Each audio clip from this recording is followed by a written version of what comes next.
Good morning, everyone. We are live with the fabulous and my very, very good friend, Cerys Keneally. Welcome. Thank you. Thanks for having me. It's good to be here. I know. Do you know what? With this, I'm going to have to keep restrained on this because this chat could easily fall into a 2-hour extravaganza of just me and you just We might just forget we're live, mightn't we? we might just do that. No, but we're going to do it. I'll keep us on track. Don't worry. Right. So Keris is the go-to expert in the UK, and I would argue, and I would be biased because she's a very good friend in Europe, but Let's just she go is with the world, responsible. Sarah. Just the world. Just go global. Why not? She is the premier expert when it comes to getting yourself into nurseries and schools. Now, I know that this is a phenomenal, additional in some cases, primary in others, income stream for many after school activity providers. And I'm thrilled that you could join me this morning on a conversation with. So that's a little bit about you, but maybe you do a slightly better introduction than what I just did. Oh, no, that was brilliant. Thank you for having me, Sarah. So, yes, I do help dance teachers and other children's activity providers to get into schools and nurseries. Dance is my passion because I started out as a dance business owner and helping lots of dance teachers do this first before I realised that actually skills were very transferable. And some of the dance teachers coming to me also did a bit of sports, a bit of circus, a bit of gymnastics. So we very quickly realised that this works for all sorts of different providers who want to market their business to schools and nurseries. So I've been doing this element of things for sort of the last 4 years now, and dance teachers have been having fantastic results. And the biggest thing I'm hearing at the moment is, like you said, it's an additional income stream, but I know it's a more stable income, and I'm hearing those words a lot. So I thought that was maybe something we could chat about today. Absolutely. Well, I have a plethora of questions for you. Say hi if you are watching with us. And honestly, as this goes on, guys, if you've got questions, please feel free to pop them in the chat. And we will, well, I won't, but Keris will happily answer all your questions for you. Good morning, lovely Claire. Good Hi, morning. Claire. So, yeah, right. Well, let's kick off then straight away and ask the question then. So what sort of provision can a dance teacher deliver in schools and nurseries? What are their options? Yeah, so this is where it gets really interesting because a lot of the time there's a perception that it's just clubs. You go into schools, you can just provide clubs, and it's typically after school. That's not actually the case. You could go in and do clubs, but the likelihood is that you're probably busy in that 3:30 to 4:30 slot, and your very, very Mm. good teachers are most probably also quite busy in that 3:30 to 4:30 slot. So clubs doesn't just have to be after school, it can be before school, it can be lunchtime. You could potentially be adding 5 new clubs a week by going in before school in that 8 a.m. to 8:40 a.m. slot, or delivering a couple of clubs every lunchtime in schools. But more than that, you can be getting daytime work as well. And that might not be daytime work for you as the studio owner, it might be daytime work for your team. And your team's going to, depending on their situation, if you've got a lot of freelancers working for you, they might quite like the daytime aspect because, they've maybe not got to go and find an admin job on top of their kind of dance work that they do for you in the evenings and at the weekends. They've got something to do in the day, which is more of what they love, and it's going to mean potentially better retention prospects, for you and your team. So there are things you can do in the day. Now, particularly as a dance teacher, there was some very exciting news the other day. I got very, very excited about it I saw because your we post. never know from year to year to year whether the PE premium is being renewed. And the government are normally making us wait later and later and later in the year to find out.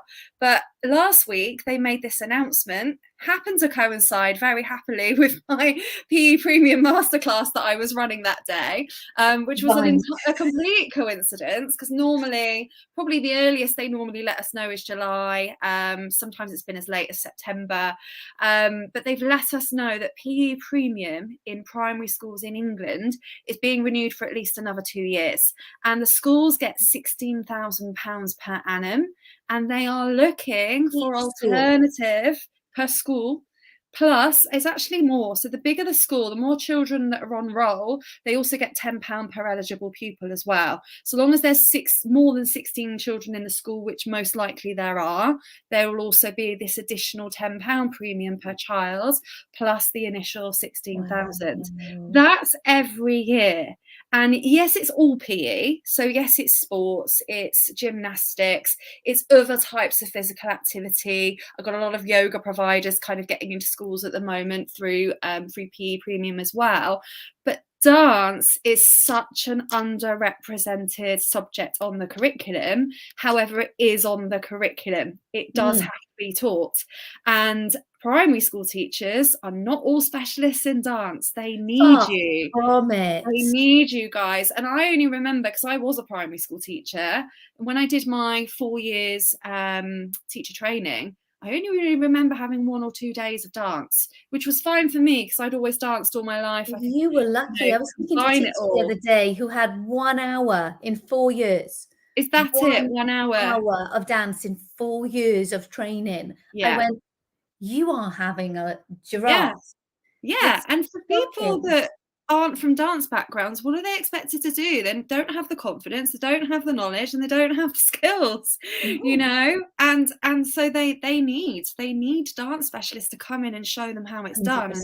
And this was so. Sorry to jump in. I actually went in when my son's primary school was having an inspection. The teacher came to me, just like you could see the panic in her eyes, just going, Sarah, I'm in carnival week. This is what happens to fall. I've got to do this dance provision. We're being inspected. She's like, what do I do? And I'm like, well, it just so happens I've choreographed, for 8 years, I choreographed mass carnivals. I mean, you're talking 2,000 to 3,000 people dancing down streets. That's what I used to choreograph. And I literally went, I can sort of help you with that. And I literally went in, delivered a class for her, and she literally copied it the following week for her inspection. It's just that's an example of the sort of panic that some of these, in fact, I would say a large majority of these primary school teachers are feeling. So this PE premium, I'm sorry to butt in, but that is just, absolutely. So carry on. Yes. Yeah.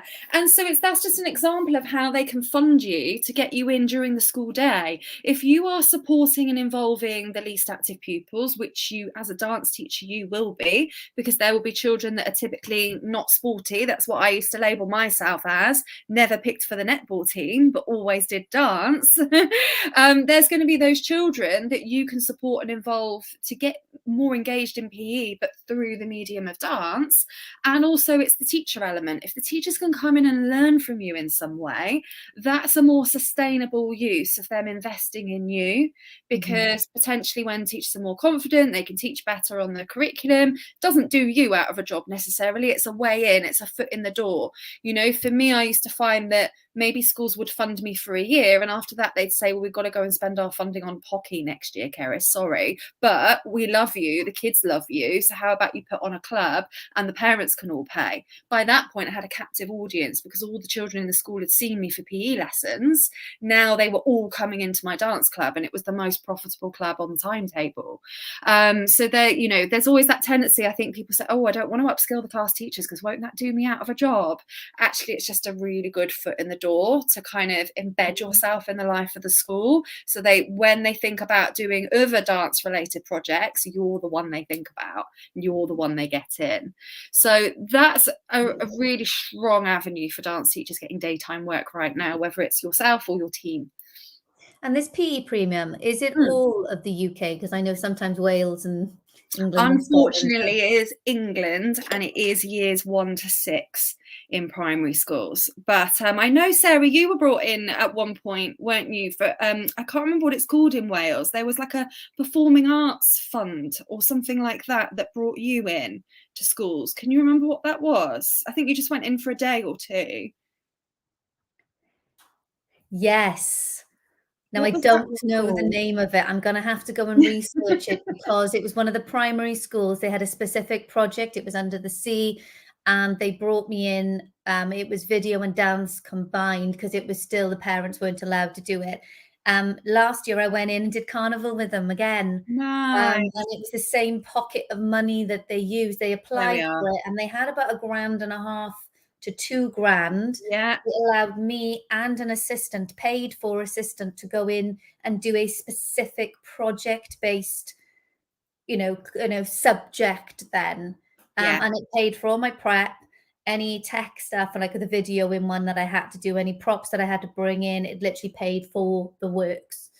I Amazing. will find out what that pocket is for Wales. Yeah. Scotland, there must be the equivalent.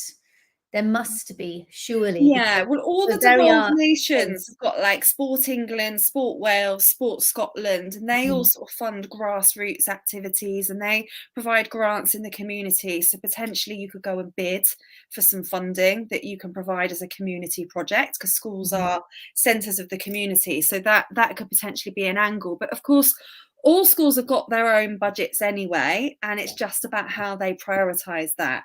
So they've all got budgets for each of the different subject provisions, no matter which country you're in. And it's just about being able to communicate the value of what you do. So they want to find the budget to get you in. So even though that particular PE premium is awesome and amazing, I was getting hired in by schools before that ever existed. Yes. That actually came in 2013, but from 2009, I was going out delivering dance in schools without that funding. So there's still ways and means, even if you're not in an eligible country. And I think when I heard you speak at the CYD convention, I mean, number one, I was blown away by your knowledge on Oh, this thank you. subject. But I was also, I mean, and I've been in this industry a long time, and I sat there and I went, oh, that makes so much sense. It was like the penny drop. Now, I know I'm going off topic here a little bit, but you have got a 3-day challenge coming up, Yes. which we will be putting the link in, guys, when this is all finished. So if you really want to get into Cerys's head, and trust me, it is a very, very knowledgeable head.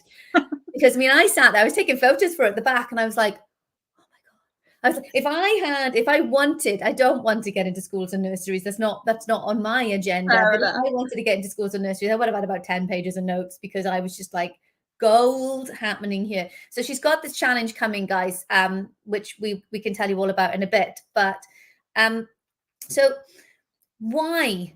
I mean, this may be talking to the converter, I don't know, but why, why this as a growth plan, as a second growth Hmm.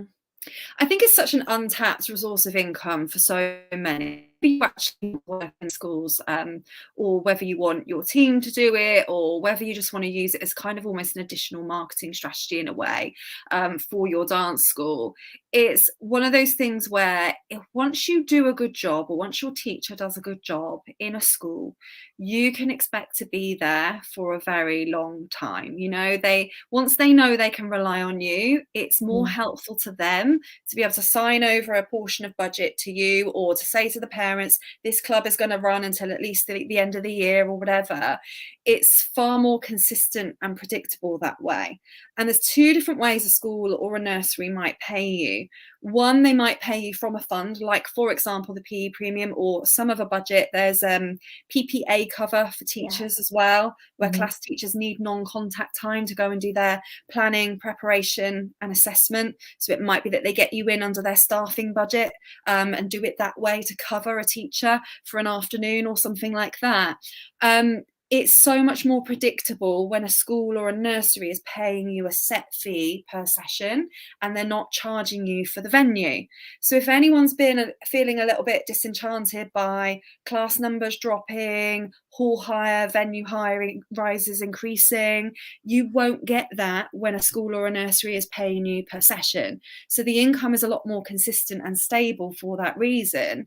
And each time you sort of do a new campaign, get another school on board, it's kind of like a compound effect, because you've got your influx of income from this new school. you're keeping this school, and then next term you're getting another new school. You're keeping that school, and next term you're getting another new school. So just building on that stable income to build more financial stability into your business. And of course, if a school or nursery doesn't have the budget, but they really like you and want to get you in for a club, great. Obviously, yes, we need to keep an eye on class numbers, but that can even potentially be more profitable for you because you've got this captive audience in front of you. You know, you've got the school secretary printing a letter, you know, printing hundreds of letters for you at the beginning of each term.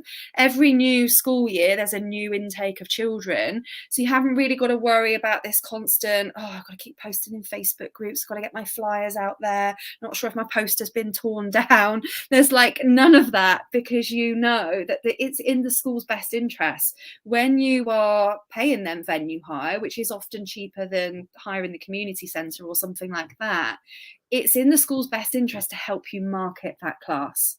So it's almost like you've got this steady stream of pupils coming in, you know where they're coming from. And there's little extra things you can do, like assemblies to kind of boost awareness among the children if the parents are paying. So that, I think that's where a lot of my kind of Approaching Schools Academy members find that for them, when they're doing a bit of both, they're actually finding their school and nursery sessions more stable than their community classes that are a little bit up and down. But they also feed. Yes, that's the beauty. Get paid to get paid. That's what I call it. You know, the school's paying you, and then you're also giving out flyers about your dance school and your merchandise and all of that, and you're getting more money on top. Love it. Love it. So about some tips then. Let's go down there. So what are your biggest tips for dance teachers who want to reach out to schools or nurseries this year? Yeah, think about what problem you solve, first of all, because it's very easy to think, right, I'm going to go and pitch to my local school and I'm going to ask them if they want dance. What happens when they come back to you and say, oh, well, and I had this, I was really surprised, but I had this, oh, well, our children aren't interested in dance. Well, it's because of the way they're being taught in PE, isn't it? By a class teacher that's just putting YouTube on or something. That's why they're not interested in dance. They haven't been engaged yet by a professional. This was one of the things I found. Another thing I found, oh, we've already got a dance club. But they're not, when you're just trying to sell dance, you'll get objections back. When you're trying to solve a problem and you're positioning yourself as being able to add value to a school by solving a problem, that's much more powerful. That, first of all, grabs key decision makers' attention, so they actually read your email, which I know is a huge problem. Like, people have said to me before, I just think head teacher's too busy to read my emails. Even the PE leads are too busy. You know, they're just not getting through. But actually, when we do it in the right ways and we pique their interest, they're going to read the email because they see the value in what you're offering. And they may not have realised yet that they needed dance, but they might have realised that there's a percentage of children in school that are struggling with confidence and self-esteem, and maybe you go in on that angle. Or they didn't realise they needed dance, but they know that Ofsted came in last year and said, look, not enough of your children are active. We need to get more girls active. What are you going to do about this? And suddenly the school goes, oh, this person's saying they're going to get more girls active. Amazing. Hadn't thought about having dance in. So there's all these different agendas that schools might have that you can actually help with as a way in. That's not just simply trying to sell dance. So that would be really one of my biggest tips. To add to that, I mean, for the ones in Wales anyway, the Eisteddfod for the Welsh-speaking schools is huge. And they have a dance competition with a dance and drama, actually, within the Eisteddfod. And okay, yes, you can't use English music. You can't, it has to be Welsh pop music or it has to be instrumental music. So there are challenges if you're an English speaking person living within Wales. However, it's an important one. So that's a really good angle. You could come in and go, you give me a group of children to work with so that we can enter them into the Eisteddfod, because then it's raising the profile of the school, and it's a big thing if they win something in the Eisteddfod and stuff like that. Do you know what I mean? So little angles like that, you can see, the school can then see the benefit of bringing you in, rather than it just to add to that. Sorry to interrupt. Sorry. I was just going to say, with regards to that as well, schools want to provide more support and more challenge to their gifted and talented children. So there was one time, so we've got the Eisteddfod in Wales, but I remember one time when a school wanted to bring a group of gifted and talented children to me to work towards doing a performance for the local sports games. And the school games is another thing that they've just announced. SGOs, who are kind of the school sport coordinators in various different districts and boroughs, have had their funding renewed as well for the next 2 years, so that they can continue to put on these school games for this sort of the borough, and that could be a way in. So I know that one of my Approaching Schools Academy members at the moment, she does dance fitness. She's going to be brought in via the SGOs to go and provide dance fitness as part of the school games. So look up kind of like all your local authorities wherever you are, whether it's England, Wales. You'll find that they changed the name a lot, but there's these organisations set up within each district called, they used to be called County Sport Partnerships, and now there's like an acronym that I can never remember. They literally change their name every year. But within your local authority, there will be a committee set up to help coordinate sports in the local area, including via the schools. So definitely look into that. Wow, so much gold going on. Right, so Cerys, tell us, where can dance teachers learn more about their next steps to grow in their business with schools and nurseries this year? Well, you mentioned my free events happening next week. If anyone's been on my 5-day challenges before, this one's actually different. So this one is 3 days. Come and join me on Facebook. I'm going to go live every evening. I'm going to provide workbooks every morning, and I'm going to give you basically all my insights from my career. So I've had quite a varied career. We've touched on little parts of it, but I've been a primary school teacher, a subject coordinator, both in the UK and abroad. I've been a dance business owner, partnering my team with schools and nurseries in their local areas, and I've also been a business coach for a national business school as well. And I've kind of bundled up all of the sort of secrets, if you like, and insights from those various different industries to bring you this 3-day behind the scenes event next week. So we're going to be chatting all about, again, deep diving into the sorts of provision that you could do as a dance teacher in a school or in a nursery. We're going to be looking at what head teachers and nursery managers really want from you. What are they secretly really looking for? So we're going to delve into that. And then we're also going to go through my entire STOP system to help you communicate more effectively with schools and nurseries as well. So you've got this kind of foundation in what you're going to offer so that you're more confident with getting it out there, essentially. And now's a great time because we're coming up to the new financial year in schools.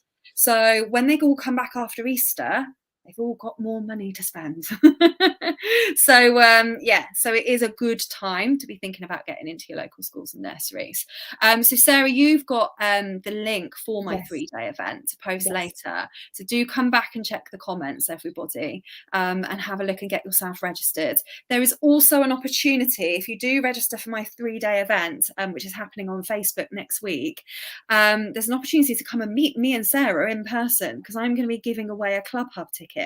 So Sarah and I are both delivering in-person workshops at the Club Hub event on the 13th of May in Birmingham, and you'll have the opportunity to come and meet us both in person, come and network with hundreds of our children's activity providers, take the business workshops, watch the awards. It's a great day. There's an amazing buffet. That's how I normally get my husband to come. That's the important part. Amazing buffet.